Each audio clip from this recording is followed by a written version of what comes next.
How we doing, guys? Devo D. Welcome back to the channel.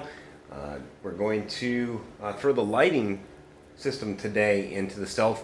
Just upgrading the pop-up headlights, the front fog lights. But the big thing is like most of you probably run into the same issue, is lack of space. So we work in a two-car garage.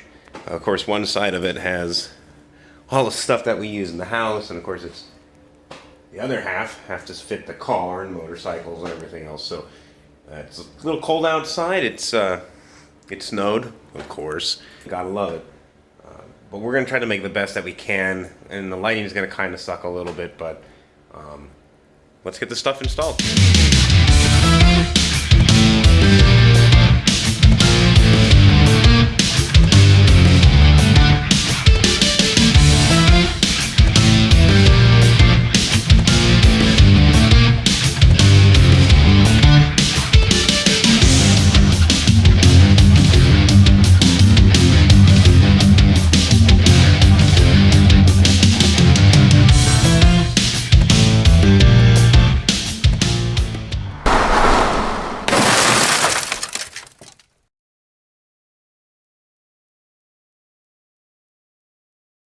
Let's talk about the super expensive tools that you're going to need in order to install this.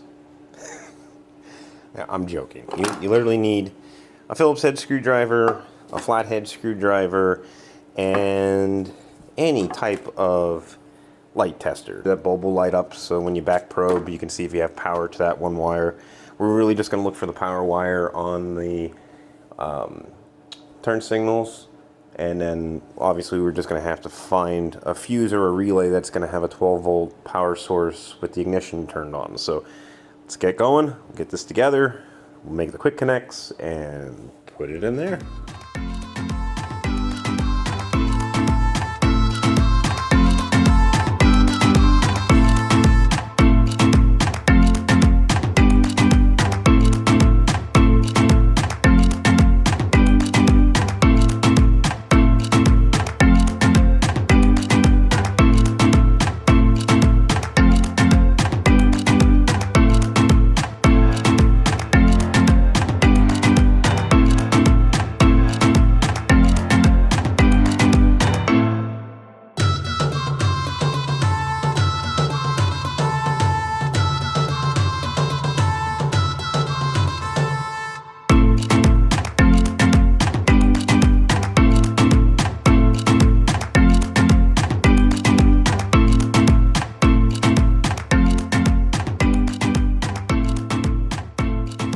And then of course in the last video we saw I got the LED upgrade bulbs for the fog lights.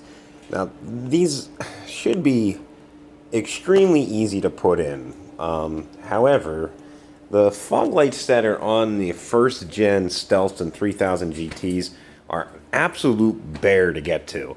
Pretty much taking down the bottom plastic piece that goes across the bottom of the bumper, trying to reach up there, removes the spring.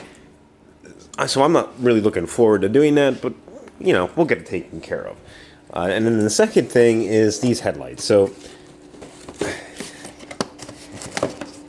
again, first generation has pop-up headlights. They're fantastic for the nostalgia aspect of it, but horrible at night. I mean, you can barely see what's going on driving the car, and you can definitely tell that the technology is definitely behind. So I picked these up off of Amazon. In fact, when I had to look for them, they were a 4x6 headlight replacement. These actually are for like a Peterbilt or anything, Camaros and the Oldsmobile Cutlasses, and you know, again, anything that has a square headlight. So it's going to have projector high beam, projector low beam. It's going to have the fog lights, or listen to me, not the fog lights. It's going to have turn signal lights, so these will turn orange. And it's also going to have daytime running lights. So the one reason that I grabbed these is the daytime running lights can be wired, so that way, you know, when you turn the key to the on position, it'll light up. But these have a really cool little cutout. I'm going to bring you over here real quick. So right here is what they call the snake eyes. And they do have modifications on the Stealth and the 3000 GT. So that way, when you turn the key on, you can have so the lights don't pop up, but still shines the low beams, and you get that cool little effect in the front headlight area there. The daytime running lights that are on these lights should be able to give you the exact same effect without having to do any major modification to the car. It's literally just finding a 12-volt power source that is live when you turn the ignition on. So I really think it's going to be a good addition to this vehicle, and not really have to make huge amounts of modifications to it. So we'll get them in, we'll start playing with fitment, we'll see how we're going to wire them. The turn signals are real easy because they're right to the side, so we'll piggyback off of that, and then we'll find a 12-volt power source. So now we're going to back probe with the light tester to find out what wires we need to use. So this is real easy. All you do is you need to find a good ground. Well, obviously not that good of a ground. So just quick alligator clip. I'm going to take it. I'm going to touch. So we got it.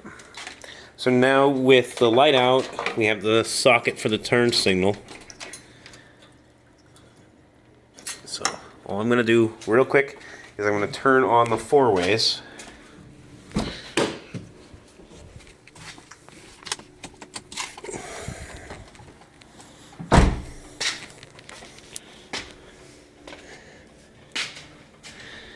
Then all I'm going to do is take the tester,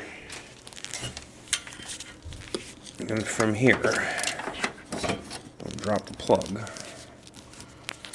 going to take the back probe to see which one is lit up. So I'll show you that real quick. So that's what we'll use for the turn signal. Now again, with the daytime running lights, I was going to find just a 12-volt power source for ignition. Of course, the relay box is here, so that wouldn't be too hard. However, I want to be able to do it as a switch. I don't necessarily want it on every single time that the key turns on. So what we can do with the other wire then is we can tie it into the parking lights. So I'm going to turn off the four-ways.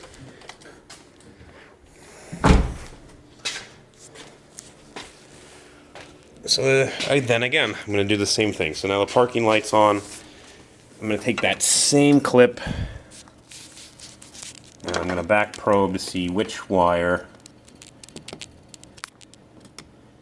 And there we go. So with the parking lights on, then at this point then we can have the daytime running lights running. So we're going to need this wire for the parking lights, and I'm going to need this one for the turn signal switch. So I definitely know that I need this wire here. So I'm going to show you how to do that real quick. So take this out of the way. I'm going to pull the two wires apart that I don't need, just so I have this little one exposed. Now you're going to take your wire cutters. I want you to actually be able to see this. So from here, I'm just going to make a small pinch cut right here.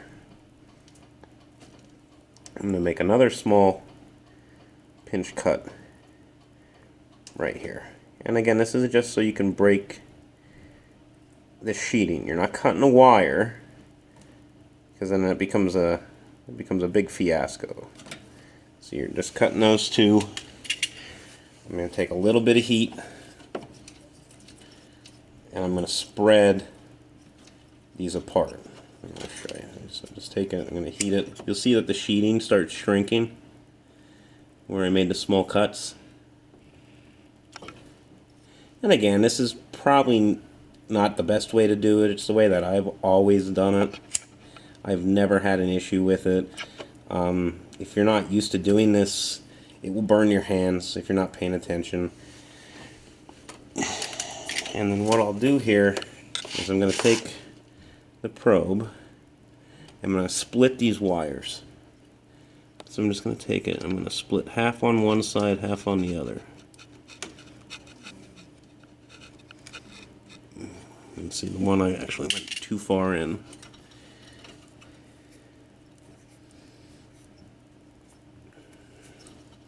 And what you do is I'm going to feed the wire through the hole. Yeah.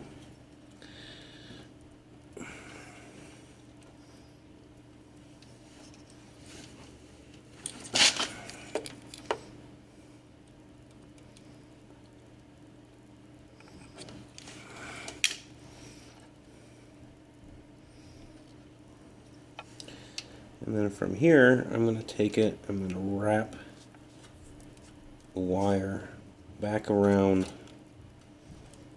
itself. So, I mean, it makes a nice, strong, I can't easily pull this apart, versus just taking it and wrapping it around the wire and hoping for the best. Now then what I'll do is I'll take some electrical tape. I'm sorry if that's blurry. I'm trying not to make it blurry. I'm going to take this and I'm going to wrap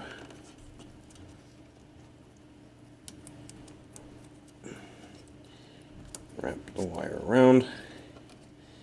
And I have them going back towards the harness. So I'm going to go, from the harness I have them going back. That way they're all grouped together.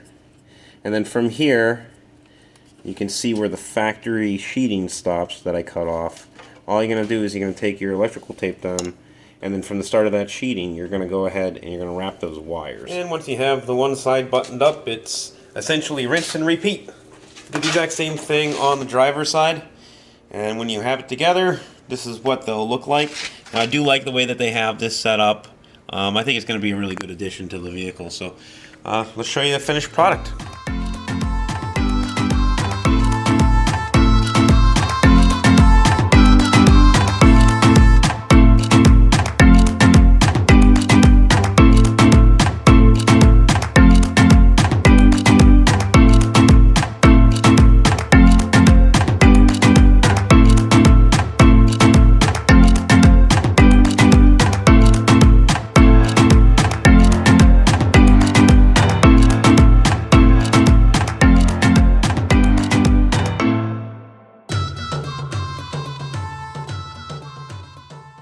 That's going to do it for today's episode. If there's anything else you'd like to see done to the Stealth, drop your comments and thoughts below. And if you want to see more content like this, don't forget to like and subscribe. Thanks for joining me today, guys. We'll see you in the next video.